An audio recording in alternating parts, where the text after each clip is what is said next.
اے میرے محبوب، اے اللہ رب العزت، میں امام علی مقام سے پیار کرتا ہوں، میں ان سے انسیت رکھتا ہوں، میں ان سے محبت رکھتا ہوں، اور یہ فریاد کرتا ہوں کہ اللہ تو بھی ان سے محبت رکھنا، تو بھی امام حسین سے پیار کرنا۔ اور میں یہ کہتا ہوں کہ امام علی مقام سے جو شخص محبت رکھتا ہے تو انہیں بھی پیار کرنا۔ کہتے سبحان اللہ، ہم اس ذات سے کس طریقے سے نہ پیار کریں کہ اللہ کے حبیب ارشاد فرما رہے ہیں کہ اللہ اس سے محبت کرتا ہے جس سے امام علی مقام محبت کیا کرتے ہیں، اور امام علی مقام سے جو محبتیں کیا کرتا ہے اس شخص سے اللہ محبت کیا کرتا ہے۔ ایک حدیث سے مبارکہ میں آپ کو اور بتا دیتا ہوں، جب امام علی مقام 7 سال کے ہوئے، جب 7 سال کی عمر کو پہنچے ہیں، اب پورے چلنے کے قابل ہو گئے ہیں، ایک بار ایک ریتیلی زمین پہ چل رہے ہیں، اور جب ریتیلی زمین پہ چل رہے ہیں، چلتے چلتے کیا آقا اسلام دیکھتے ہیں کہ ایک لڑکا ہے جو بہت خوبصورت ہے، بہت حسین ہے، امام علی مقام کے پیچھے پیچھے وہ بھی چل رہا ہے، اور جہاں پہ امام علی مقام چلا کرتے ہیں، جب قدموں کو اٹھا کر کے آگے بڑھ رہے ہیں، فوراً بچہ وہیں پہ گر جاتا ہے، اور گر جانے کے بعد جہاں پہ امام علی مقام کے پیروں کی دھول لگی ہوئی ہے، اس پیروں کو دھول کو وہ بچہ چوم رہا ہے، وہ بچہ چاٹ رہا ہے، وہ بچہ بوسہ دے رہا ہے۔ کیوں؟ امام علی مقام کے یہاں پہ پیر لگے ہوئے ہیں، امام علی مقام کے یہاں پہ پیر لگے ہوئے ہیں۔ جب اس محبت کو آقا اسلام دیکھتے ہیں تو بچے کے قریب جاتے ہیں، اور قریب جانے کے بعد اس بچے کو اٹھا لیتے ہیں، اور جب بچے کو اٹھا لیتے ہیں، اٹھا لینے کے بعد اس بچے سے اتنی محبت کرتے ہیں، اس بچے سے اتنی چاہت رکھتے ہیں۔ صحابہ کرام پوچھ پڑتے ہیں، اے اللہ کے نبی بتائیں کہ آخر آپ اس بچے سے محبت کیوں رکھ رہے ہیں، اس بچے سے آخر آپ انسیت کیوں بڑھا رہے ہیں؟ تو آقا اسلام ارشاد فرماتے ہیں، یہ حسین سے پیار کرتا ہے، یہ آقا حسین مولا حسین سے محبت رکھتا ہے، اور جو مولا حسین امام حسین سے پیار کرتا ہے میں اسے بھی پیار کرتا ہوں۔ اور اے صحابہ تم گواہ رہنا، اللہ کی بارگاہ میں، کہاں پہ؟ اللہ کی بارگاہ میں میں اس بچے کے لیے میں دعا کروں گا کہ اللہ اسے بھی بخش دے اور اس کے والدین کو بھی بخش دے۔ اللہ میں اس بچے سے محبت کرتا ہوں اس بنا پہ یہ امام علی مقام سے محبتیں کرتا ہے، اور یہ امام علی مقام سے محبتیں کرتا ہے، اس کو بھی بخش دینا اور اس کے والدین کو بھی بخش دینا۔ تو میرے عزیزوں، کہنے کا مطلب یہ ہے کہ اگر ہم اور آپ امام علی مقام سے محبت کرتے ہیں، اگر ان سے ہم اور آپ چاہت رکھتے ہیں، تو گویا کہ حدیث سے ہمیں یہ پتہ چلتا ہے کہ اس شخص کی بخشائش ہوتی ہے، اور جو شخص امام حسین سے محبت رکھتا ہے اس کے ماں باپ کو بھی بخشا جاتا ہے۔ تو میرے عزیزوں، اہل بیت سے محبت کیوں نہ کریں جس سے محبت اللہ کرتا ہے۔ اہل بیت کی محبت یہاں تک ہے کہ روایتوں میں آیا، مفکرین اسلام نے لکھا اپنے کتابوں کے ذریعے سے، جب امام علی مقام جھولے میں ہوتے اور ماں فاطمہ جب چکی دیتی، اور چکی دینے کے عالم میں جب امام علی مقام رونے کے قریب پہنچتے، جب ان کی آنکھوں سے آنسو گرنے ہونے ہوتے، تو امام علی مقام کی محبت میں اللہ جبریل امین کو حکم دیتا کہ جاؤ، اور جانے کے بعد فاطمہ کے چکی کو تم چلانا، اور ماں فاطمہ اپنے بیٹے کو کھلائیں گی، اور اگر ماں فاطمہ چکی کو چلانا چاہتی ہے تو جھولے کو تم جھلاؤ تاکہ امام علی مقام کی آنکھوں میں آنسو نہ آنے۔ ارے امام علی مقام سے محبت کیوں نہ کرے، اہل بیت سے محبت کیوں نہ کرے، جب اہل بیت سے محبت خود ہمارا رب کر رہا ہے، اہل بیت سے محبت خود ہمارے نبی کر رہے ہیں، یہاں تک کہ چرندوں پرند کر رہے ہیں، جانور کر رہے ہیں، نباتات کر رہے ہیں۔ ارے کتنا بڑا کرب و بلا کا یہ احسان ہے، کتنا بڑا ان کا کرم ہے کہ آج ہم محبت کیوں نہ کریں۔ اگر کرب و بلا کی سرزمین پہ وہ جنگیں نہ ہوتی تو آج انسان بھیڑ اور بکریے کی طرح اپنی زندگی کو گزارتا۔ یہ کربلا والوں کا احسان ہے، یہ امام حسین کا احسان ہے کہ آج ہمیں بیٹھنے کا طریقہ معلوم ہے، یہ امام حسین کا احسان ہے کہ آج ہمیں چلنے کا طریقہ معلوم ہے، یہ امام حسین کا احسان ہے کہ آج ہم کلام ہوتے ہیں ہمیں وہ طریقہ معلوم ہے، کس طریقے سے ہم کہاں جائیں گے تو رسوا نہیں ہوں گے، کس طریقے سے کہاں جائیں گے تو ہماری عزت بڑھ جائے گی، وہ طریقہ آج ہم تک ملا ہے، وہ قرآن آج ہم تک ملا ہے، وہ نماز آج ہم تک ملی ہے۔ تو کرب و بلا کے سرزمین پہ امام علی مقام کا احسان ہے کہ آج ہم یہاں تک پہنچے ہیں، تو ان سے محبت کیوں نہ کریں۔ جب تک ہمارے اندر جان باقی رہے گی، جب تک ہمارے اندر ایک خون کا قطرہ باقی رہے گا، ہم اپنی نسلوں کو سکھاتے رہیں گے۔ اسی طریقے سے ہر سال امام علی مقام کی نام پہ محبت کا ثمرہ تو پیش کرنا اپنے ذکر اذکار کا خیر مقدم کریں۔ تو میرے عزیزوں، اہل بیت سے محبت دین حق کی شرط اول ہے۔ اس وجہ سے اہل بیت سے محبت کا حکم اللہ نے کلام مجید میں دیا کہ اہل بیت سے لوگوں میں محبت کیا۔ تو اہل بیت سے جب جانور محبت کرتے ہیں، جب انسان نباتات محبت کرتے ہیں، تو ہم تو آلریڈی ان کے غلام ہیں، ہم کیسے محبت نہ کریں؟ ہم تو آلریڈی ان کو ماننے والے ہیں، ان کے چاہنے والے ہیں، اور جو غلام ہوا کرتا ہے وہ امام عالی مقام سے بے شک بلا انتہا وہ محبتیں کیا کرتا ہے۔ تو میں آپ سے التماس و گزارش نہیں کروں گا کہ ہم سب اسی طریقے سے اہل بیت کی محبت ہر سال منائیں، جہاں رہے جس صورت میں رہے اس صورت میں منائیں۔ ہم اگر کسی فقیر کو دیکھیں، اس فقیر کو جب دیکھیں، اگر کوئی فقیر جا رہا ہے تو امام عالی مقام کے نام پہ محبت کا اصلی ذریعہ یہ ہے کہ اس فقیر کے جھولی کو بھر دیں۔ اگر امام عالی مقام سے سچی محبت، سچی انسیت عقیدت ہے، ہم کسی غریب کو دیکھیں تو اس غریب کی غربت کو ہم دور کر دیں امام عالی مقام کی محبت میں۔ اگر ہم کسی ننگے انسان کو دیکھیں تو اس ننگے انسان کے قریب جانے کے بعد اس کو امام عالی مقام کے نام پہ کپڑا پہنا دیں۔ اگر کسی بھوکے انسان کو دیکھتے ہیں تو اس بھوکے انسان کو امام علی مقام حسین پاک کے نام پہ اس کے پیٹ کو ہم بھر دیں۔ اگر ہم کسی قرض دار کو دیکھتے ہیں تو اس کی قرض کو ہم دور امام علی مقام کے نام پہ کر دیں۔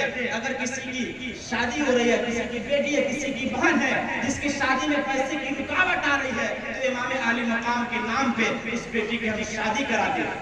یہ اصل معنوں میں یہ محبت ہوگی، یہ اصل معنوں میں یہ حقیقتاً چاہت ہوگی، اور امام علی مقام اس کام سے خوش ہوتے ہیں۔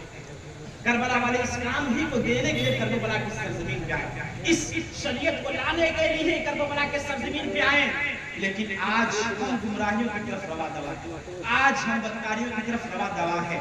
جس یزید کے ہاتھ میں کربلا کی سرزمین پہ پیارے مولا نے، پیارے امام علی مقام نے، پیارے حسین نے اپنا ہاتھ نہیں دیا، میرے عزیزوں، کیا صرف مصافحہ کرنے کی بات تھی؟ کیا صرف سلام کرنے کی بات تھی؟ کیا ہاتھ سے ہاتھ ملانے کی بات تھی؟ نہیں میرے عزیزوں، صرف ہاتھ نہیں دینا تھا، اسلام دینا تھا۔ صرف ہاتھ نہیں دینا تھا، قرآن دینا تھا۔ صرف ہاتھ نہیں دینا تھا، اہل بیت کو دینا تھا۔ امام علی مقام فرماتے ہیں کہ اگر علی اکبر کو قتل کرو گے تو مومن کا قتل کرو گے، اگر علی اصغر کا قتل کرو گے تو مومن کا قتل کرو گے، اگر عباس کو قتل کرو گے تو مومن کا قتل کرو گے، اگر کربلا والوں کے 70-72 نفوس قدسیہ کو تم قتل کرتے ہو تو مومن کو قتل کرتے ہو، اور امام علی مقام کو اگر تم قتل کرتے ہو تو اسلام کو قتل کرتے ہو۔ سبحان اللہ، سبحان اللہ، بہت میرے عزیزوں، امام علی مقام وہ ہے جو کربلا کی سرزمین پہ اسلام کو بچایا ہے، اسلام کو سیچا ہے، تب آج ہم تک اسلام پہنچا ہے۔ تو میں عرض کر رہا تھا، صرف ہاتھ دینے کی باری نہ تھی، صرف مصافحہ کرنے کی بات نہ تھی، بلکہ یزید نے وہ شرطیں رکھی تھی، معاذ اللہ وہ شرطیں رکھی تھی۔ وہ شرطیں کون سی تھی آپ کو معلوم ہے، آپ کو پتا ہے؟ آپ نے کبھی اپنے خطیب و امام کے ذریعے سے، آپ لوگ تو ویسے ہی میں نے سنا تاریخ کے حوالے سے بہت پہلے سے عام ملاد کراتے چلے آ رہے ہیں، تو آپ نے سنا ہوگا کہ یزید کا یہ شرط تھا، یہ مطالبہ تھا، یزید شراب پیتا تھا، وہ شراب کو عام کرانا چاہتا تھا۔ یزید جوا کو کھیلا کرتا تھا، اس کو عام کرانا چاہتا تھا۔ یزید ہر ایک وہ کام کرتا تھا جو اسلام سے خارج تھا، اور وہ اپنا اسلام لانا چاہتا تھا، وہ اپنا مذہب لانا چاہتا تھا۔ اور ایک روایت میں یہاں تک آ گیا کہ اگر کوئی ایسی ماں ہے جو بیوہ ہو گئی ہے تو یزید نے کہا اس ماں سے اپنا خود کا بیٹا شادی کر سکتا ہے، نعوذ باللہ۔ آپ بتائیں، یزید نے یہ اسلام امام علی مقام کے ذریعے سے ہم تک پہنچانا چاہا، لیکن امام علی مقام اس گھرانے میں پلے ہیں جس گھرانے کی کیا شان ہے، جن کے نانا سلطان الانبیاء، جن کے بابا سلطان الاولیاء، ماں سلطان الجنت ہیں، ان کے گھرانے سے حسین پاک کا تعلق ہے۔